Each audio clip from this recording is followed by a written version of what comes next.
오늘 제목을 시선 처리라고 정해봤는데요.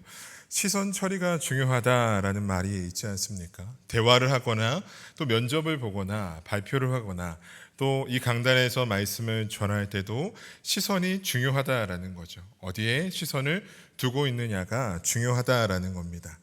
이런 상황도 있습니다. 사랑하는 연인이 함께 손을 잡고 걸어가고 있는데 반대편에서 굉장히 아름다운 여성과 멋있는 남성이 반대편에서 걸어오고 있는 겁니다. 그때 뭘 정신 차리고 뭘 붙잡아야 됩니까? 그쪽으로 시선이 가지 않도록 정신을 단단히 붙잡아야죠. 괜히 시선이 그쪽으로 향했다가 큰일 나지 않습니까? 제 경험은 아닌데요. 무엇인가 우리가 이렇게 시선 처리가 중요하다라고 생각하는 이유는 무엇인가를 보고 있는 것에 대해서 보고 있는 것으로만 생각하지 않기 때문이라는 거죠.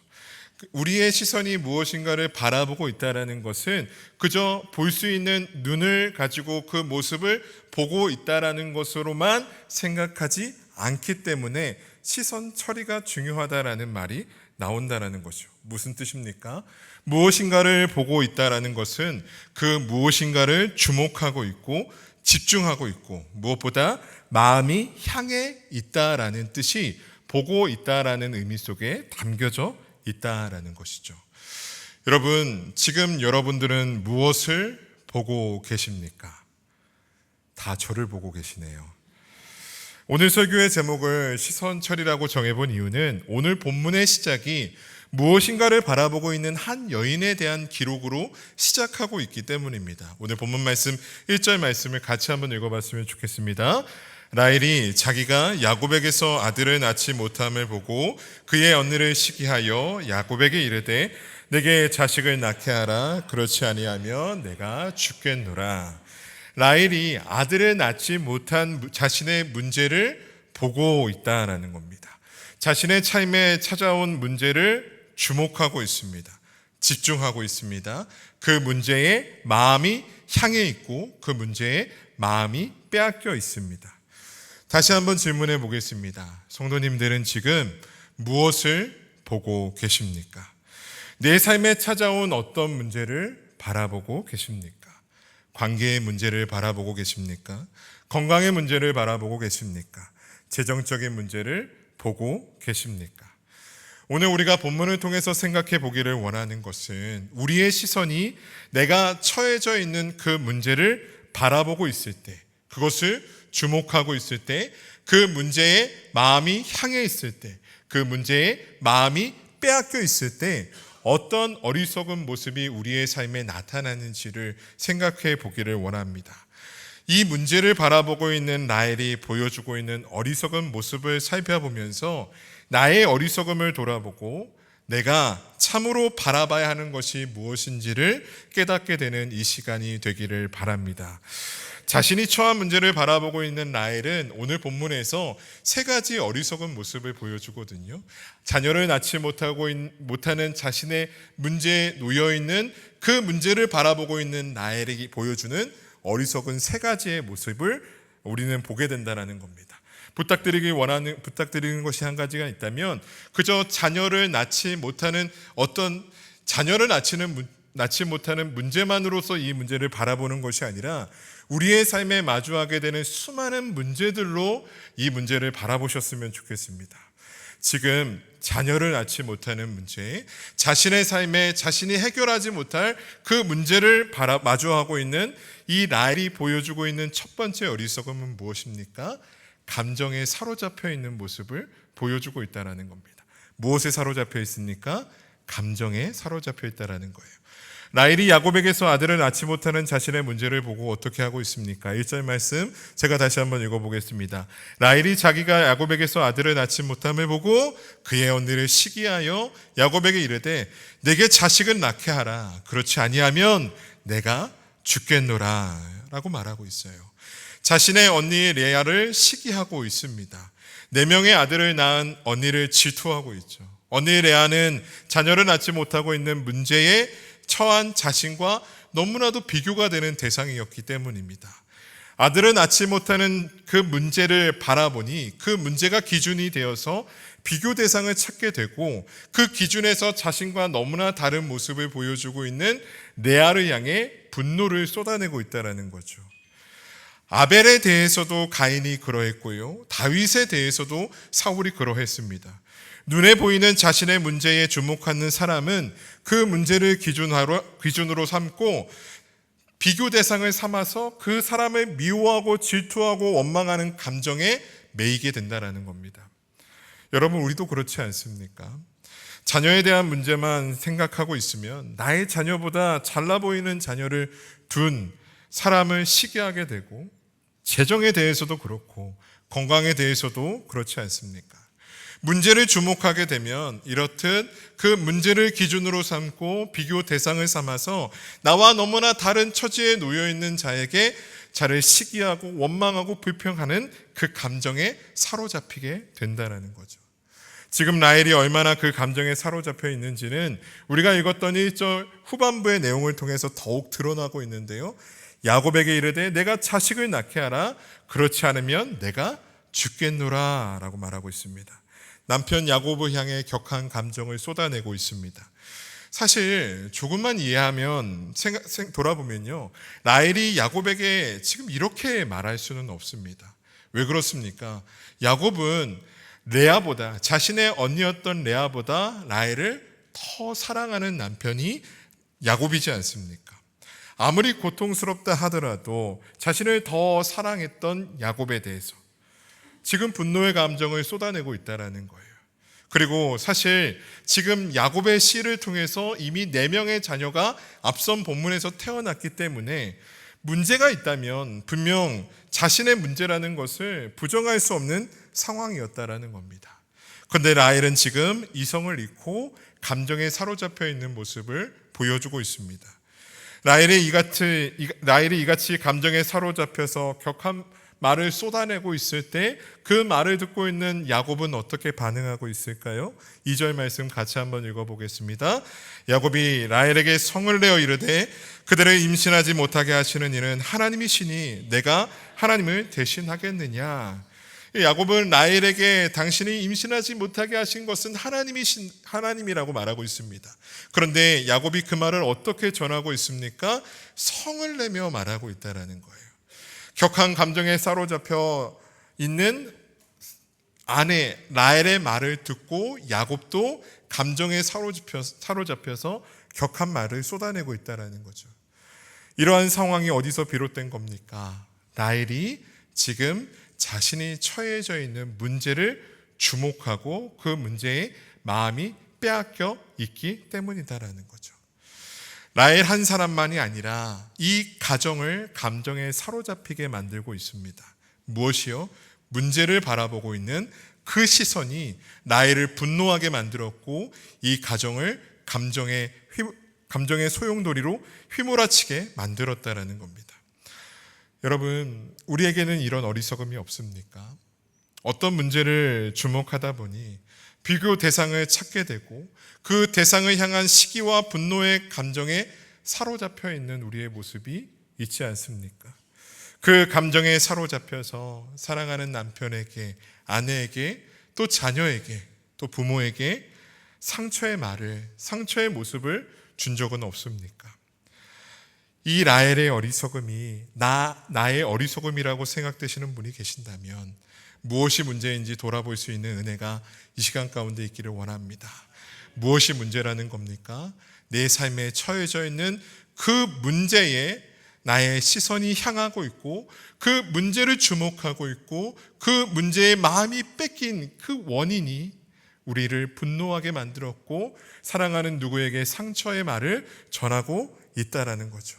이 라헬의 어리석음이 나의 어리석음이라고 깨닫는 분이 계신다면 그 문제를 바라보는 그 시선에서 그 시선을 돌이키고 우리의 마음을 돌이킬 수 있는 은혜가 이 시간 가운데 있기를 바랍니다.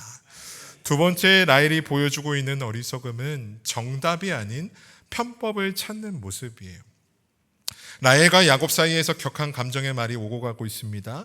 그 뒤에 라헬은 야곱에게서 아들을 낳지 못하는 자신의 문제를 해결해 줄 자신이 찾은 방법을 야곱에게 전달하고 있습니다. 그 내용이 3절 말씀인데요, 제가 한번 읽어보겠습니다. 라헬이 이르되 내 여종 비라에게로 들어가라. 그가 아들을 낳아 내 무릎을 두르니 그러면 나도 그로 말미암아 자식을 얻겠노라 하고, 자신의 여종이었던 비라와 동침하라고 제안하고 있습니다. 사라가 이삭을 잉태하기 전에 보여줬던 모습과 동일합니다. 그런데 여기서 라헬은 그가 임신하여서 비라가 임신하여서 아들을 낳으면 자신의 무릎에 두겠다라고 말하고 있는데, 이 무릎에 두겠다라는 것은 사라와 이스마엘의 관계를 넘어서 그 아이를, 비라를 통해서 얻게 되는 아이를 나의 완전한 양자로 삼겠다라는 의미가 담겨져 있는 말입니다. 하나님은 이미 아브라함과 사라, 이삭과 리브가의 가정을 통해서 무엇을 보여주셨습니까? 닫혀있던 태를 여시고 자녀를 잉태케 하시는 여호와 하나님이심을 이미 나타내셨습니다. 하나님의 때를 기다리고 하나님께 간구하는 자에게 하나님의 계획 속에서 생명을 허락하시는 분이 여호와 하나님이시다라는 겁니다. 그럼에도, 그것을 알매도 여종을 통해서 아들을 얻겠다라는 라헬의 방법은 하나님의 능력과 일하심을 믿지 않고 있는 태도라고 말할 수 있습니다. 사실 라헬은 이 이후에도 동일한 모습을 계속해서 보여줍니다. 가깝게는 레아에게 합한 채를 청구하는 모습을 통해서도 하나님을 향한 믿음의 부재를 보여주고 있고, 자신의 생각과 방식으로 자신이 처한 문제를 해결하려고 하는 라헬의 모습을 보여준다는 겁니다. 이후에 고향을 떠나게 되었을 때 챙겼던 드라빔을 통해서도 그저 내 삶에 찾아온 그 문제를 나의 방식과 내 생각으로 해결하려고 하는 라헬의 어리석음을 보여준다라는 거죠. 라헬은 스스로 너무나 잘 알고 있었습니다. 문제가 해결된 것처럼 보였지만 전혀 문제가 해결되지 않는다라는 것을 그녀는 알고 있었다라는 겁니다. 이후에 하나님께서 라헬의 태를 열어주셔서 그녀가 임신했을 때 스스로 고백하는 말을 통해서 우리가 알 수 있는데요, 30장 23절의 말씀인데 같이 한번 읽어보도록 하겠습니다.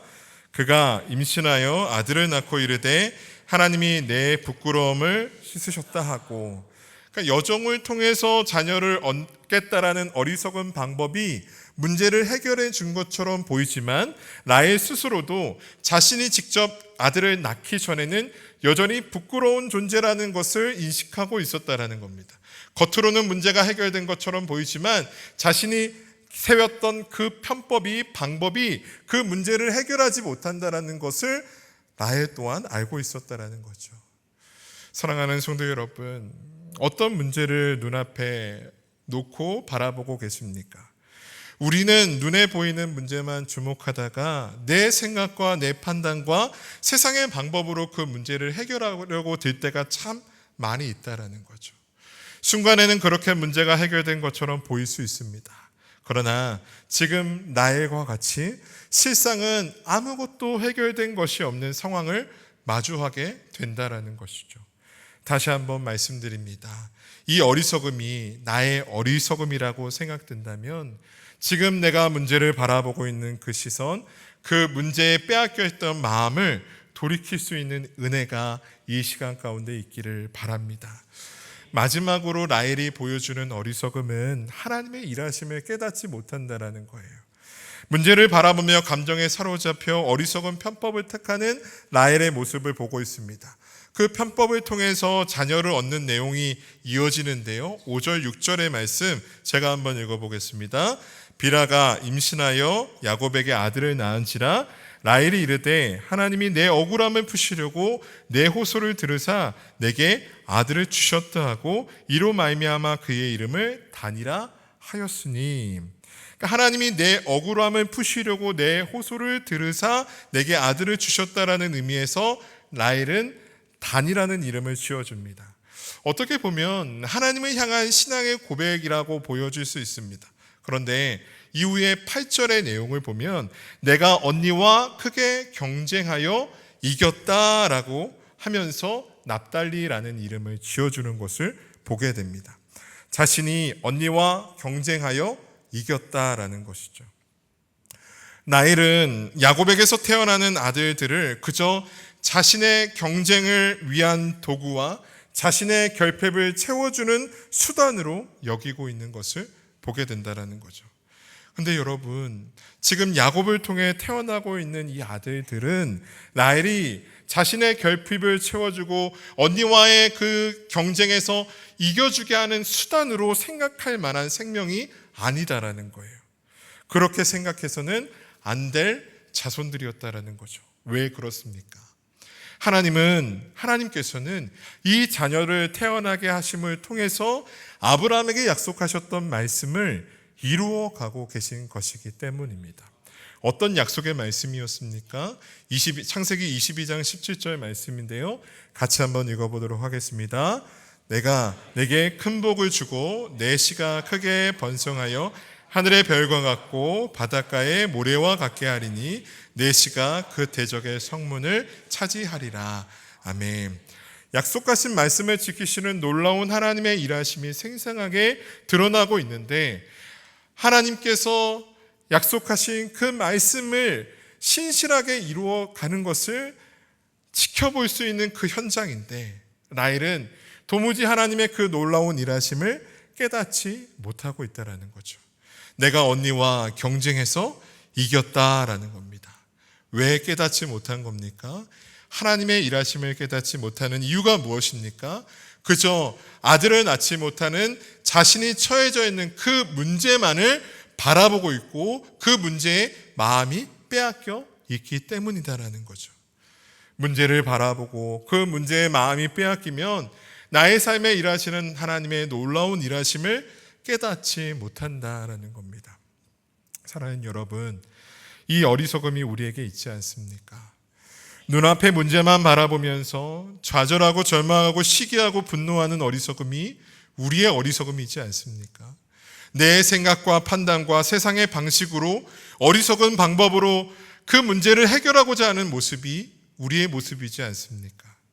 도무지 하나님의 일하심을 깨닫지 못하는 그 어리석음이 라헬의 어리석음뿐만이 아니라 우리의 어리석음이지 않습니까?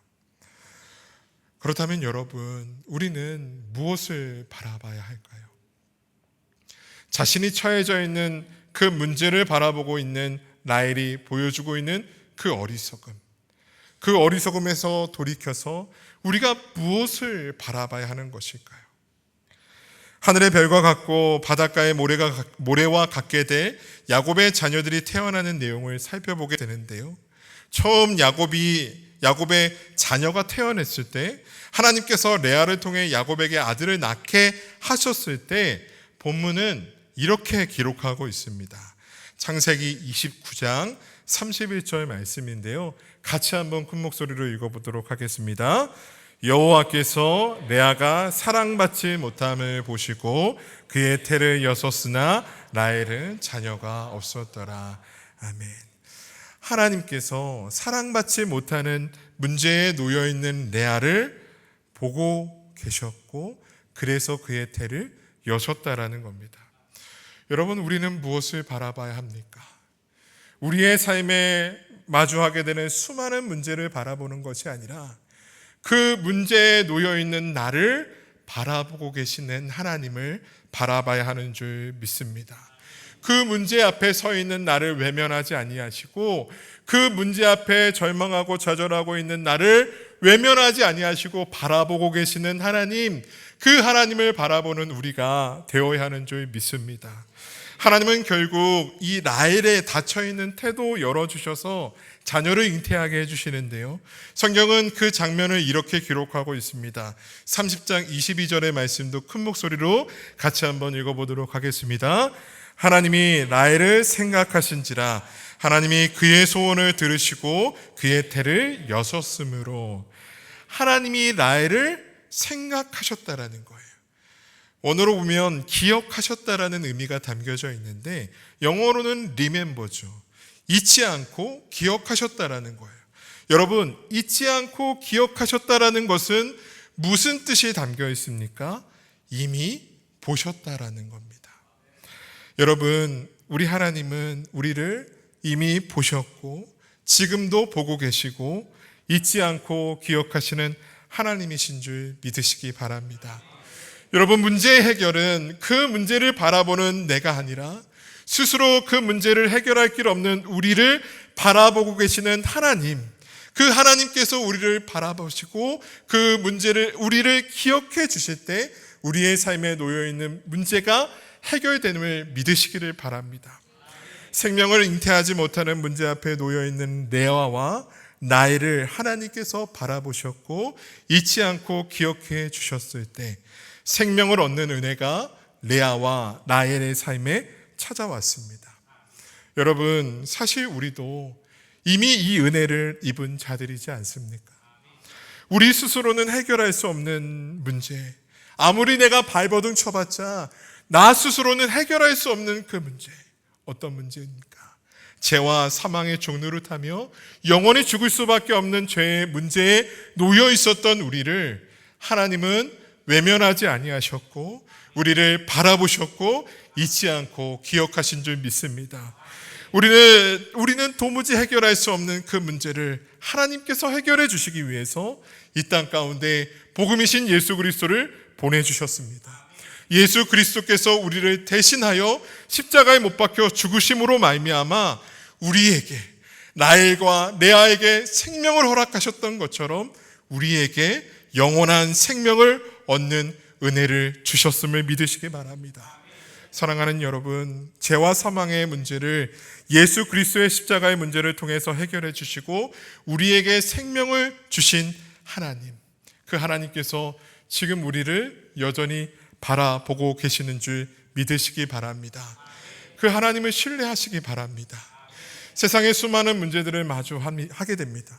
우리의 삶은요, 그리스도인의 삶은 어떤 문제도 마주하지 않는 형통함을 경험하는 삶이 아닙니다.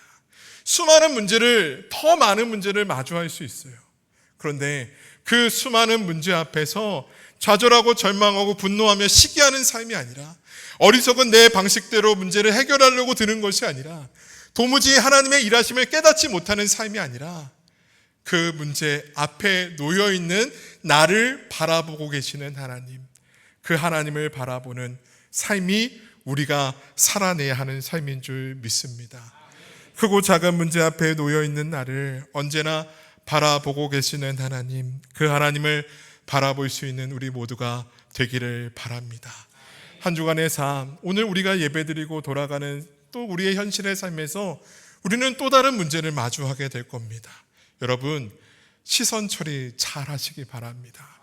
그 문제를 바라보지 마시고 그 문제가 도무지 어떻게 해야 될지 몰라서, 속된 말로 동공지진이잖아요. 동공지진 하지 마세요. 어떻게 할지 몰라서 갈 바를 알지 못해서 방황하거나 절망하지 마시고 우리의 시선을, 그 문제를 보는 그 시선을, 그 문제를 바라보고 있는 그 시선을, 그 문제에 마음이 향하고 있는 그 마음을 돌이켜서 그 문제를 마주하고 있는 나를 여전히 바라보고 계시는 하나님, 그 하나님을 바라볼 수 있는 저와 여러분들이 되어야 하는 줄 믿습니다. 한 주간의 삶도 시선 처리 잘 하시고 나의 삶에 놓여 있는 문제를 바라보는 삶이 아니라 그런 문제 앞에 놓여 있는 나를 바라보고 계시는 하나님을 바라보며 살아갈 수 있는 우리 모두가 되기를 바랍니다. 허락하신 말씀 기억하면서 함께 찬양하기를 원합니다.